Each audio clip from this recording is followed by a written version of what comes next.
चंदन नगर नामक एक छोटे से गांव में विमला काकी नाम की एक औरत रहा करती थी। उसकी बबली नाम की बहू थी जो बहुत ही सीधी और सांवली थी, जिसकी वजह से विमला काकी उसे बिल्कुल भी पसंद नहीं किया करती।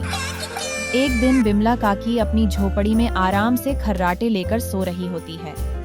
तभी अचानक एक कांच की बोतल के गिरने की आवाज आती है और विमला काकी की अचानक से आंख खुल जाती है। विमला, अरे रे, अब क्या हो गया? अब ना जाने इस बबली बहू ने क्या तोड़ दिया। हाय, चलकर देखूं तो सही। जिसके बाद विमला काकी रसोई में जाती है और देखती है कि उसकी बहू टूटी हुई अचार की कांच की बोतल के पास खड़ी है और उसके हाथ में कुछ अचार के टुकड़े हैं जिसे बबली बड़े मजे से खा रही होती है। बबली, अरे वाह वाह, कितना स्वादिष्ट और मजेदार अचार है। लेकिन अब माँ जी तो मुझे बहुत गुस्सा करेंगी। मुझसे तो पूरी अचार की बोतल ही टूट गई। अब मैं क्या करूंगी? विमला, अरे रे बबली बहू, ये क्या किया तूने? मेरा बनाया सारा अचार गिरा दिया तूने। ये कैसी बहू पल्ले पड़ी है, जो भी करती है बस उल्टा ही करती है। ना तो तेरा रूप है ना गुण।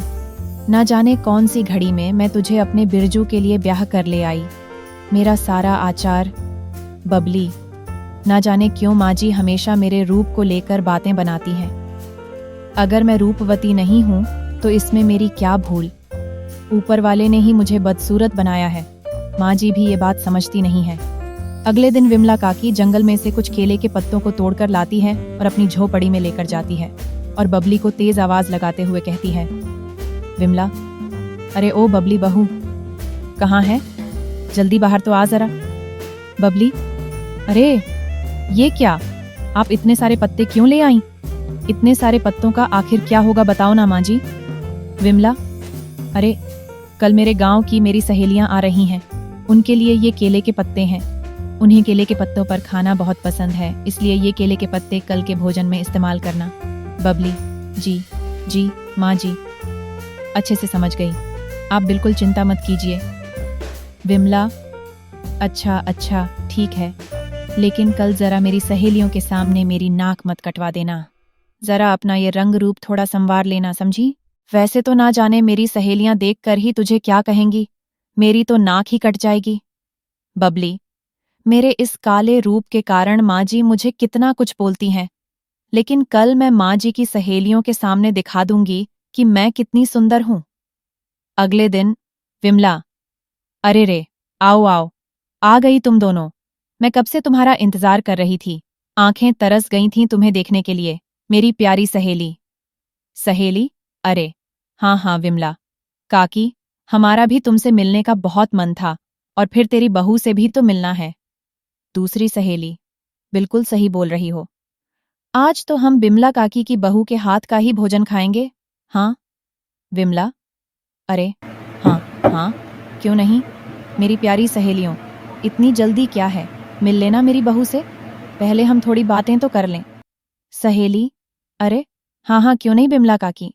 आखिर हम तीनों सहेलियां इतने दिनों बाद जो मिल रही हैं, आज तो खूब बातें होंगी। हाँ। बबली, अरे रे, लगता है माँ जी की सहेलियां आ गई हैं। मुझे उनके सामने सज संवर कर जाना होगा। लेकिन मेरा ये काला रंग, मैं इसे कैसे छुपाऊं? विमला, ओ बबली बहू, जरा बाहर तो आ, देख तो कौन आया है। तभी बबली बाहर सबके सामने जाती है। बबली की हालत बहुत खराब होती है। देखने में बबली बहुत खराब लग रही होती है, जिसे देखकर विमला काकी की तीनों सहेलियां हंसने लगती हैं। सहेली? बिमला काकी, तेरी बहू तो सबसे निराली है, निराली। अपनी सहेलियों की ऐसी बातें सुनकर विमला को बहुत गुस्सा आता है। बबली, देखिए माँ जी, मैं हो गई बहुत सुंदर। आपने बोला था ना आज आपकी सहेलियों के सामने सुंदर लगना है, तो देखो लग रही हूं ना सुंदर। विमला, अरे रे, थोड़ी सी बुद्धू है मेरी बहू, इसलिए। विमला, जाओ जाओ बबली बहू, मेरी सहेलियों के लिए भोजन ले आओ। जाओ जाओ। बबली, अरे हाँ माँ जी, मैं भी आप सभी लोगों के लिए भोजन लेकर आती हूँ। तभी बबली केले के पत्ते अपने हाथ में लेकर आती है और सभी के सामने रख देती है। लेकिन काफी देर तक बबली और कोई भोजन नहीं लेकर आती। यह देखकर तीनों सखियां हैरान हो जाती हैं। बबली, अरे आप सभी भोजन खा क्यों नहीं रहे हैं? खाइए ना, खाइए भोजन, यही तो आपको पसंद है ना। विमला, अरे बबली बहू, क्या पागल हो गई है? आखिर कहाँ है तेरा बनाया भोजन? जा जल्दी लेकर आ। कितना इंतजार कराएगी मेरी सहेलियों को? बबली, अरे माँ जी, आप भी ना। भोजन तो मैंने कब का आपकी सहेलियों के सामने रख दिया है, लेकिन ये तो खा ही नहीं रही है। खाइए ना। आप सभी को केले की पत्ती बहुत पसंद है ना? माँ जी आपके लिए तो जंगल से लाई थीं। हाँ सहेली, ये क्या विमला काकी, क्या हम ये केले के पत्ते खाएंगे? दूसरी सहेली, छी छी, अरे कुछ भोजन नहीं खिलाना चाहती तो बता देती, अब हम यहाँ से जा रहे हैं। विमला, अरे रे, ये क्या किया तूने? आज तो तूने सारी हद पार कर दी। तुझसे कहा था ना इन केले के पत्तों पर अपना बनाया भोजन परोसना, और तूने इन्हें ही भोजन समझ लिया। अरे रे, तेरी बुद्धि तो किसी काम की नहीं, एकदम अकल से खाली है तू। अरे, आज तो तूने अपनी कम बुद्धि की वजह से मुझे मेरी सहेलियों के सामने बुरा बनवा दिया। अरे, मैं कहती हूँ चली जा यहाँ से। अगर तू थोड़ी देर भी मेरे सामने रही, मेरे घर में रही तो अच्छा नहीं होगा। बता देती हूँ, चली जा यहाँ से। बबली, अरे माँ जी, ये आप क्या बोल रही हैं? माफ कर दो मुझे, मुझे घर से मत निकालो। मैं कहाँ जाऊंगी? माँ जी, माफ कर दो।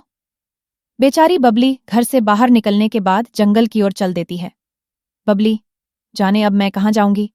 इस जंगल में भी मुझे डर लग रहा है। अगर कोई जानवर मुझे खा गया तो... नहीं नहीं, मैं किसी का भोजन नहीं बनना चाहती हूँ। ना जाने अब आगे मेरे साथ क्या होगा।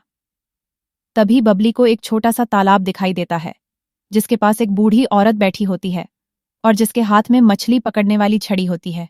वह बार बार मछली पकड़ने की कोशिश करती है, लेकिन एक भी मछली उसके हाथ में नहीं आ पाती। बबली, अरे कौन है आप? अम्मा, और क्या इस नदी में मछलियां पकड़ रही हैं? बुढ़िया, अरे बेटी, मैं एक बुढ़िया अभागी हूँ जो इस जंगल में रहा करती हूँ और अक्सर इस तालाब से कुछ मछलियां पकड़ के ले जाया करती हूँ और उनसे ही अपनी भूख शांत कर लिया करती हूँ। कई दिनों से एक मछली भी हाथ नहीं आई है। कई दिनों से भूखी हूँ। आज एक मछली भी हाथ आ जाए तो मेरी भूख शांत हो जाए। बबली, अरे रे, बस इतनी बात से दुखी हो? मैं आपके लिए मछली पकड़ देती हूँ। अभी देखिएगा, एक बार में ही मछली मेरे हाथ में आ जाएगी। हाँ, फिर आप उसे पकाकर अपनी भूख शांत कर लेना। बबली, ये देखिए अम्मा जी, मैंने कहा था ना। देखिए कितनी सारी मछलियां हैं। देखिए देखिए। बुढ़िया, अरे वाह वाह बेटी, ये तो सच में कितनी सारी मछलियां हैं। तेरा बहुत बहुत धन्यवाद बेटी इस बूढ़ी की मदद करने के लिए। आज मुझे भूखा नहीं सोना पड़ेगा। वाकई तू एक नेक दिल इंसान है। अच्छा, अब मैं चलती हूँ।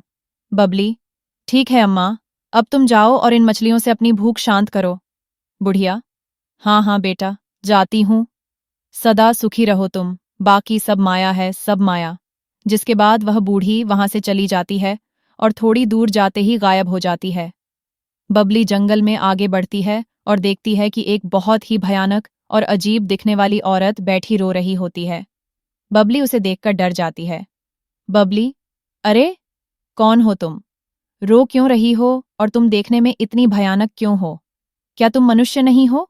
मुझे बहुत डर लग रहा है। औरत, क्या बताऊं तुम्हें, मैं मनुष्य ही हूं, लेकिन मैं वो अभागी हूं जिसे कोई भी देखना पसंद नहीं करता। कुछ समय पहले मैं बहुत सुंदर हुआ करती थी। अपने रूप का मुझे बहुत घमंड था, जिसकी वजह से मैं सभी को नीच समझा करती थी। अगर आपको यह कहानी अच्छी लगी हो तो चैनल को सब्सक्राइब कर लीजिए और बेल आइकन को दबा दीजिए, जिससे आपको और अच्छी अच्छी कहानियां सुनने को मिल सके। और अब हम मिलते हैं अगली कहानी में, तब तक के लिए बाय बाय।